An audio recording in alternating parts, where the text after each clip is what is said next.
अस्सलाम वालेकुम। क्या हाल है आपका? ठीक है, चलो। सारे जानवर बचा के ले आए हो? अल्लाह का शुक्र है, मुझे इतनी खुशी है।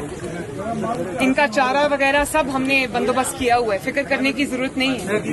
ठीक है, ये मैम हमने अल्लाह ताला आपको खुश रखे। अल्लाह ताला आपका जो भी नुकसान हुआ है पूरा कर दे इंशाल्लाह। हम पूरी कोशिश करेंगे, घबराना नहीं है। ठीक है, मुझे खुशी है देख के, मुझे बहुत खुशी हो रही है कि इनका सब बच गया। जानवर है भाई कुछ नुकसान तो नहीं हुआ? बच गए? चलो शुक्र है। ये रिक्शा किसका है? ये पीछे इसको नीचे करेगा। ये दोस्त करते हैं।